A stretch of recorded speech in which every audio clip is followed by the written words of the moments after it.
All right, sports fans, how's everybody out there doing? William Martin coming at you one more time here on YouTube with another edition of the 300 Pounds of Sports Knowledge Podcast. Now, I had attempted to talk about this several nights ago, but I had some technical difficulties, so I'm going to try it again. And that is about the Big Ten and SEC's joint advisory group together, as well as a meeting last week in Nashville for a 1 day summit. And in that meeting, both the Big Ten and SEC were looking towards scheduling and beyond. I mean, you look at these two superpowers of college football, they've already cornered the market in regards to having the top blue bloods in their respective leagues. And now they might be adding to that. And I say this because I talked about this before, not on this platform, okay, about it possibly happening as far as the Big Ten and SEC possibly having, like, we see what we see in college basketball, the Big Ten ACC Challenge. So basically, one team, meeting, one team from the other league each year. Okay, that could possibly happen. And then on top of that, these two mega conferences dictating things for the college football playoff. One big question for me is whether or not the SEC is going to go to 9 conference games. That's a big thing. The Big 12 has it. The Big Ten has it. The ACC and the SEC are both at 8. Okay, that's going to be a big thing going forward. The Big Ten and SEC also each of them looking to get 4 automatic bids for the college football playoff when it expands to 14 teams when the new contract begins in 2026. And, it's a situation where both of these leagues are already seeking a first round bye for their respective conference champions when we get to 14. Like it or not, but these two mega conferences, they're running the show right now as far as college football and the foreseeable future. I mean, you think about it with the Southeastern Conference. They changed the game in 1992 when they went to 12 schools, when they added South Carolina and Arkansas and ushered in a new era of college football with conference championship games. And the Southeastern Conference championship game continues to be the granddaddy of them, just like the Rose Bowl is for bowl games. The SEC championship game, like it or not, is the granddaddy of conference championship games. The Big Ten was late to the conference championship party, but they are definitely holding their own. We saw the SEC go to 14 members about 12 years ago when they added Missouri and Texas A&M. And then the Big Ten was right there. They got Nebraska to get to 12, and then they got both Maryland and Rutgers. And then now we just saw the Big Ten add 4 teams from the Pac-12 and SC, UCLA, Washington, and Oregon. And then, of course, the SEC getting the 16 with Texas and Oklahoma. And what we're seeing right now is basically a gentleman's agreement between both of these leagues. As far instead of working against each other, they're working together. They've also shot down the idea that they're pulling away from the rest of the pack in college football. They could say that all that they want, but honestly, at the end of the day, with the money that both of these leagues can generate off of their television deals in comparison to everybody else, it's plain and simple to see that they are ahead of the pack. The SEC and Big Ten have also pushed back on the idea of private equity groups in college football. And of course, they're going to do that because it's the other leagues that need to try to go up there and close the gap with the SEC and with the Big Ten as far as revenue goes. You look at the Big Ten, they've got Fox, CBS, and NBC all broadcasting their games. Need I say any more? The SEC gets an extremely lucrative deal from ABC, ESPN. So, again, like I said, they are ahead of the pack. For me, some questions because you look at this and you got a Power 4 right now. What are the ACC and Big 12 going to do? Are they going to work together? Well, for me, with the Big 12, clearly the Big 12 is on much sturdier ground than the Atlantic Coast Conference is right now. We know about the ongoing lawsuits with both Florida State and Clemson against the ACC as they are looking to get out of that grants of rights.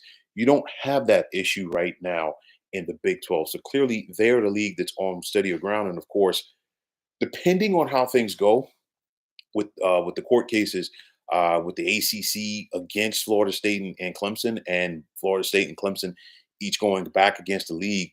That could be a domino effect for things to come for years to come in college football. So, I mean, you look at it. First things first. I think a scheduling partnership more than likely will happen. And I also believe that the Southeastern Conference needs to go to 9 conference games. You have a 16 team league now. Okay. Having an 8-game conference schedule was fine when you only had a 10-team league. It was still fine when you had a 12-team league, but not when you had a 14-team league. And definitely not now when you have a 16-team league. I think all of these big leagues should have 9 conference games, especially if you're playing 12 regular season games, especially with the ramifications of the college football playoff. And then on top of that, I think a Big Ten SEC challenge, if you will, would definitely help teams respective strengths of schedules, going into the college football playoff. It's one of those that doesn't necessarily need to be on the exact same weekend. But you think about it, having Ohio State play Georgia during the regular season, having Michigan play Texas, we just saw it. Okay. Having Penn State play Alabama. We can go right down the list as far as some teams that, of course, people would want to see play in a Big Ten SEC football challenge. At the end of the day, you just look at it right now. College football is going through a transition period, and there's also a feeling out process. The NILs are one thing, but people are trying to catch their breath, if you will, as far as conference realignment goes. And it's the next blow is going to be, well, let's see what happens with the Pac-12, as they still need another team, and that's going to shake up several things, not on the top tier programs, but it's going to shake things up on the mid to lower tiers to see what happens there. Then also the feeling out process, because we don't know what the 12-team playoff is going to look like. And we definitely don't know what a 14-team playoff is going to look like. But nonetheless, you have some of the biggest power brokers in the sport in one venue. You got Tony Petitti, the commissioner of the Big Ten, and Greg Sankey, who represents the SEC. And you have a scenario where, like it or not, they do, and they will continue to dictate things. More than likely, when we get to a 14-team playoff, more often than not, you're probably going to see the SEC and Big Ten each have a first round bye. But even right now with the 12-team format, we got to see how it works out. Well, of those 4 first round buys, you definitely know one's going to the Big Ten, one's going to the SEC, because again, it's the 4 highest ranked conference champions that are going to get that bye. And you have to imagine that both the Big Ten and SEC will be in that mix. I think from here, they're gonna continue to play nice publicly. I think they're gonna continue to work together behind the scenes, because if you're the Big Ten and the SEC, there's really nothing to gain from you working against one another. It's better to have an ally in a situation like this than a foe. The Big Ten is at 18. Like I said before, if they really wanted to, they could have had Cal and Stanford. They said no. I look at both of these mega conferences. They're at this point, they're only going to look to expand if they have to. Why? Because if you're the Big Ten, you got to get accustomed to like traveling coast to coast. On top of that, you got 18 miles to feed. And for the SEC, they still have somewhat semblance of order, concentrating on a region, but still, you got 16 miles to feed. So when it's all said and done, I'm not surprised about this summit. I think there's going to be more of this to come. It's very difficult to get all of these power brokers, including athletic directors, in the same room at one time, but both of these leagues were able to pull it off. These are the superpowers of the sport. Like it or not, this is the way it is, and this is the new wave of college football. But folks, this is going to wrap it up. And as always, I want to take this time out to thank all of you for tuning into the 300 Pounds of Sports Knowledge podcast here on YouTube. I want to take this time out to thank all of you fine folks out there for tuning in. And if you have not already, please feel free to subscribe to this channel.